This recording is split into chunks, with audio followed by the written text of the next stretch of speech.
Part 1. The Fall of an Empire. The galactic execution chamber hummed with an unsettling energy. The long, jagged walls stretched upwards, carved from materials so ancient that they could not be replicated even by the most advanced technologies of the Empire. The air in the room was thick with anticipation, the quiet buzz of alien dignitaries murmuring softly as they filled the rows of seats surrounding the central platform. Serena Daniels, commander of the Terran fleet, stood in chains, surrounded by her captors. Her uniform, once pristine and worn with pride, was now stained with blood and dirt. Her auburn hair, which had once been neatly tied, now cascaded down in wild disarray, but it was her eyes that still shone with a fire that no one in this chamber could extinguish.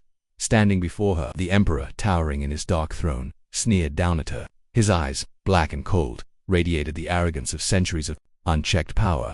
His voice, amplified to every corner of the chamber, cut through the oppressive silence. "Commander Serena Daniels of the Terran fleet," the Emperor intoned, "you stand accused of treason. You have defied the might of the Galactic Empire, and for that, you will die. You, like all humans before you, will serve as a warning to your species." Serena's expression remained unshaken. There were no words of pleading, no sense of fear. She only smirked slightly, her gaze never leaving the Emperor.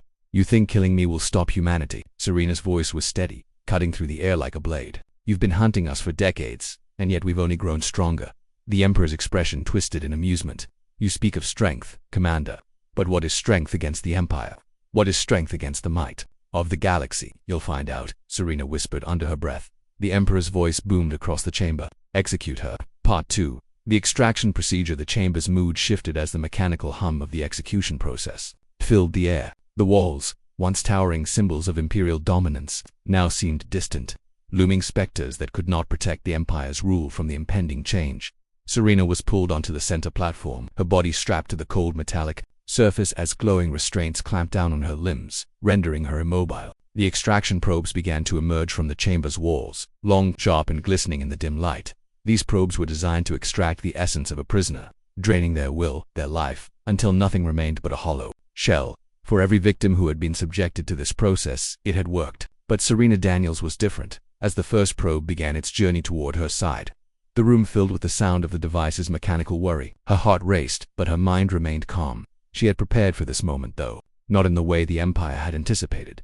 The first needle pierced her skin, injecting a cold, numbing fluid. Her body jerked slightly, but she gritted her teeth, refusing to show any signs of weakness. The second probe followed, its sharp tip burrowing deep into her arm, draining her energy. "You will break, human," the Emperor said, his voice dripping with condescension. "You are nothing. Your people are nothing. And in your death, we will prove that once and for all." But Serena only closed her eyes and whispered, "You'll see, we're not broken yet." The room fell into a tense silence as the probes continued their work, extracting more and more of Serena's vitality. It was supposed to be a slow and methodical process, one that would leave the prisoner weak and compliant. But to their surprise, Serena's pulse did not falter. Her heart, though under immense strain, continued to beat steadily, a rhythm that spoke of defiance, of strength. Part 3. The surge of power. The minutes ticked by slowly, but to Serena each one felt like an eternity. The pain was unbearable, but she fought it with every fiber of her being. She refused to let them break her, refused to allow the Empire's vision of victory to become reality. Then, something inside her shifted. She had always believed that there was more to humanity than what the Empire saw. But in this moment, as the energy was drained from her body, something deeper awakened. A surge of energy coursed through her veins. Sparked by the very process meant to destroy her, her muscles tensed, her fingers curled into fists, and the golden light that had been dimmed by the restraints began to pulse, first faintly, then brighter. The restraints began to crack under the force of the power building within her. The alien dignitaries, who had watched with detached amusement, suddenly felt the shift in the air. The walls trembled slightly, and a low hum reverberated through the chamber. The Emperor's eyes widened. "What is happening?" he hissed. Serena's body jerked once more, but this time, it wasn't from pain. It was from a surge of pure power, as though she were tapping into a wellspring of strength deep within her. The restraints shattered as if they were made of glass, and she stood free. The golden light that enveloped her grew brighter, filling the room with an almost blinding radiance. The very air itself seemed to crackle with energy. "You've underestimated humanity for too long," Serena said, her voice now amplified by the power she had unlocked. "You've only made us stronger." The Empire's finest soldiers, the ones who had surrounded her, took a step back, their weapons trembling in their hands. The Emperor, his face twisted with rage, reached for the controls to summon more probes, more weapons. But they were useless. Serena raised her hand, and the entire chamber shuddered as the walls and the technology inside them warped, twisted, and collapsed. The energy that had been used to drain her was now her own to command. With a swift motion, Serena launched herself into the air, her body becoming an extension of the light and power that now surged through her. The chamber around her dissolved, the technology crumbling beneath her, the Empire's once impenetrable fortress now falling to pieces. Part 4. The Reckoning. The explosion of energy radiated outward, rippling through the galaxy. What had once been a towering symbol of imperial might was now a crumbled ruin. Serena Daniels, the human they had hoped to crush, stood in the center of it all, glowing with the power of an entire galaxy. "You thought you could control us," Serena said, her voice now reaching the farthest corners of the galaxy. "But you'll see we do not break, we rise." One by one, the remaining leaders of the Galactic Empire fell. Their systems, once the epitome of power, now malfunctioned. Their fleets, once unrivaled, were reduced to dust in the wake of Serena's awakening. The galaxy trembled as humanity's first true uprising began. Part 5. The Empire unraveled. The transformation had already begun, but the ripple effects were just starting to reach across the galaxy. The once immense power of the Empire, which had long crushed civilizations under its boot, was now crumbling, not through a battle fought with weapons, but through sheer willpower and the unrelenting determination of a single human being. Serena Daniels had become something more than just a woman. She was a force of nature, an embodiment of humanity's latent potential, a creature whose very existence shattered the narrative that the Empire had written for the galaxy. It was a new dawn, and not just for her, but for everyone who had been subjugated by the Galactic Council. The once grand halls of the Empire were now broken ruins, the seats of power reduced to rubble. Serena hovered in the air above the remnants of the chamber, her golden aura pulsating as if it were connected to the very core of the universe. Beneath her feet, the floor cracked, and from the cracks, a glowing light emerged, a symbol of the revolution she had sparked. She glanced down at the alien leaders who had once towered over humanity, their expressions no longer filled with smug superiority. Fear had taken root in their hearts. They were no longer the victors, no longer the masters of the galaxy. They were now mere witnesses to the rise of a new order, one they could not control. "You thought you could break us," Serena said, her voice strong and clear. "But now you will see what happens when you push humanity to its limits." The energy surrounding her intensified, and she reached out with a single, deliberate gesture. The Empire's grand warships, the mighty vessels that had once been the pinnacle of military technology, were reduced to dust. They disintegrated before her eyes, collapsing into nothing as their power was siphoned away, absorbed into the energy she controlled. The Galactic Empire had fallen, not with a bang, not with the firepower of 1,000 ships, but with the quiet defiance of one human who had risen from the ashes of defeat to shatter the most powerful empire the galaxy had ever known. Part 6. The Aftermath. In the wake of Serena's rise, the galaxy began to change. News of the Empire's fall spread like wildfire, reaching every corner of space. The people of the galaxy, those who had lived in fear for centuries, now found themselves free. The tyranny that had ruled their lives for generations was no more. But the question remained, what would happen now? What would become of the universe now that the great empire was shattered? Serena stood on a shattered balcony, gazing out at the vastness of space. She could feel the weight of the galaxy pressing down on her, the responsibility of what she had done settling in. She had freed countless civilizations from the shackles of the empire, but she could not help but wonder what would come next. Her thoughts were interrupted by the hum of a nearby communicator. A familiar voice crackled through the static. "Serena, do you copy?" the voice asked, steady and familiar. It was Marcus, her second-in-command during the war. She had been expecting him to reach out, but she hadn't expected the uncertainty in his voice. "I copied," Serena replied, her voice cool, despite the emotions swirling inside her. "What's the situation?" "The Empire's fleet has been scattered, but we've been receiving transmissions from the other species," Marcus continued. "Some are asking what happens now. Others are wondering what we'll do with the power we've taken. You've shattered the Empire, but there's a void now. Who will fill it?" Serena's mind whirred as she considered the question. The Empire had been an imposing force, but it had also been oppressive. Its rule had been one of fear, control, and suppression. The galaxy needed leadership, but what kind of leadership would it require? Could she create a new order, one that was just and free? Or would they repeat the mistakes of the past? "I don't know, Marcus," Serena said quietly. "But I do know this. The galaxy won't rebuild itself. We have to build it, but we must do it together. No more empires, no more rulers, only cooperation and unity." Part 7. A new galaxy. As the dust settled, a new dawn emerged. The galaxy once ruled by a single tyrannical empire was now free to chart its own course. But freedom, as Serena had learned, was a double-edged sword. It brought hope, but it also brought uncertainty over the next several months. Serena worked tirelessly to establish a new order, one that would not repeat the mistakes of the past. She convened a council of representatives from the species, once oppressed by the Empire. From the powerful Petra Collective to the elusive quantum swimmers, from the Mistwalkers to the Terran Federation, all gathered to discuss the future of the galaxy. The debates were heated. Trust had been shattered, and old wounds ran deep. The species that had once served under the Empire now had to figure out how to coexist without the specter of tyranny looming over them. They were free, but they were also fragmented. Serena was there, though, guiding them. She had become more than just a military leader. She had become a symbol of hope, a beacon of what could be achieved when humanity and all species chose unity over division. "We have a choice," Serena told the council during one of the meetings. "We can build something new. We can build something new, can create a galaxy where each species has the freedom to flourish. But it requires cooperation. It requires trust." The council was not easy to convince, but slowly, over time, the seeds of a new era were planted. A new treaty was signed, one that ensured equality, fairness, and the right to self-determination for all species. The warships that had once served as tools of oppression were repurposed as vessels of peace, exploration, and cooperation. Part 8. The ultimate test, but the challenges were far from over. The galaxy, though free, was still fragile. The scars left by the Empire's rule would not fade overnight, and there were still those who sought to exploit the newfound chaos. Serena knew that the true test of humanity and the galaxy was not the fall of an empire, but the ability to maintain peace. In the months following the formation of the new treaty, a new threat emerged, not from within but from the edges of the galaxy. A rogue faction of former Empire loyalists, unwilling to accept the new order, began to stir. They rallied under a banner of revenge, seeking to reclaim the power they had lost. Serena knew that she could not afford to be complacent. The galaxy had to be protected from those who would seek to plunge it back into the darkness of war. She gathered her allies, her comrades in arms, ready for the fight that lay ahead. But this time, it would be different. This time, it wouldn't be a fight for survival. It would be a fight for freedom.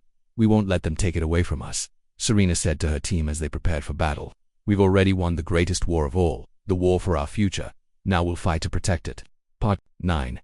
The shadows of the Empire. Despite the promises of peace and cooperation, the galaxy remained on edge. The new treaty had been signed, and the old empires had crumbled. But deep within the fringes of the galaxy, remnants of the once mighty empire still lingered. These remnants were not only dangerous due to their military capabilities, but also because of the ideology they carried. They believed the empire was the only force that could bring order to the chaos of the galaxy. Their leaders clung to their former power, unwilling to accept the inevitability of change. Serena had expected this. She knew the galaxy wouldn't heal overnight.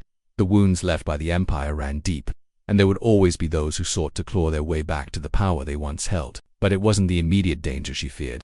It was the future, the possibility that the new order, fragile as it was, could be undone. As she gazed out of the observation window aboard her flagship, the Phoenix, she saw the stars glittering against the backdrop of a dark, unknown universe. The galaxy had been reshaped, yes, but there were still forces out there waiting to exploit any weakness. And that weakness, Serena realized, lay not in their military power or technological superiority, but in trust.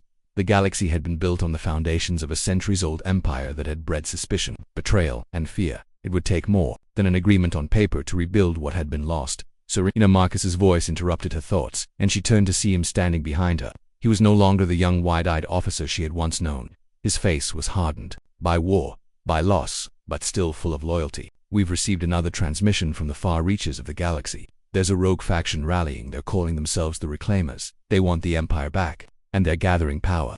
Serena turned back, toward the stars. She knew this day would come, but it didn't make it any easier to face. "Where are they based?" she asked, her voice steady despite the gravity of the situation.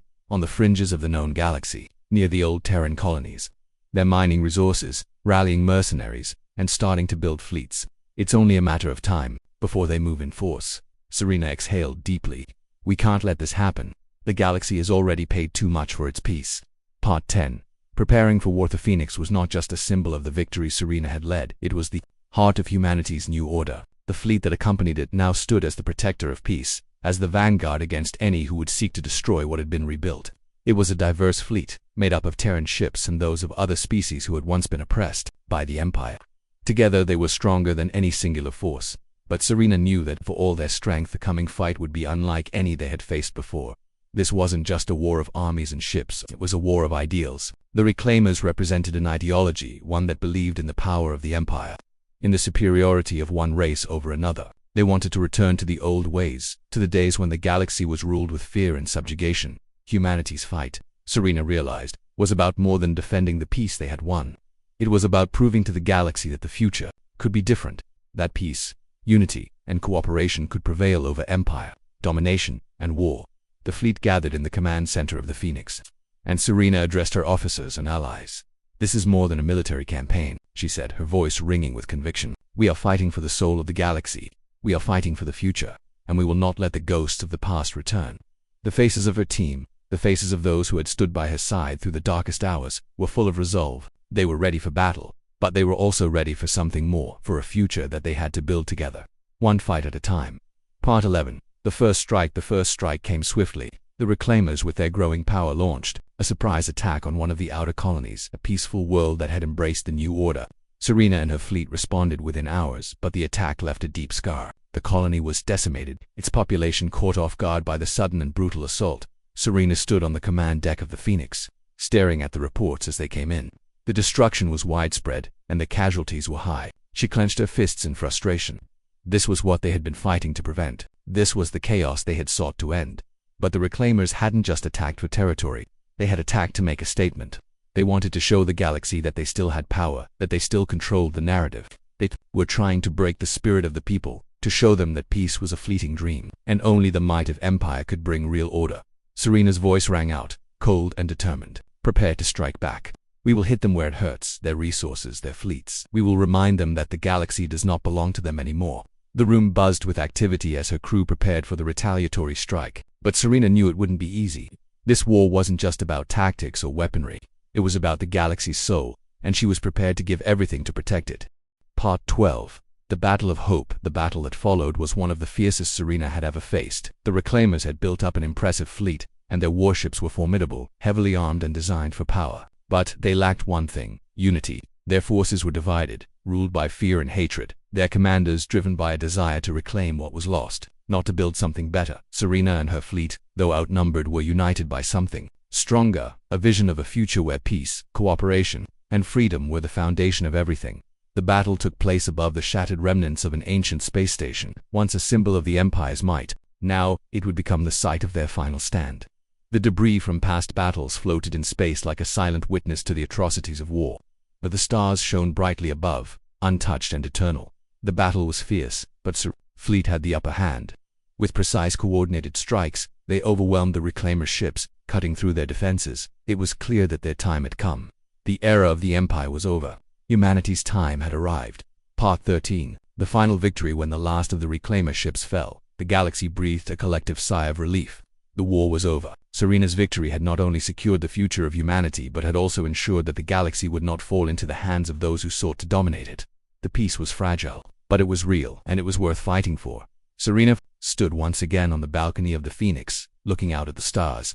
The galaxy was still rebuilding, but it was no longer the same. The power of the Empire had been shattered, and the unity of countless species now stood as a testament to what could be achieved when cooperation triumphed over division. We've done it, Marcus said, joining her at the balcony. We've won.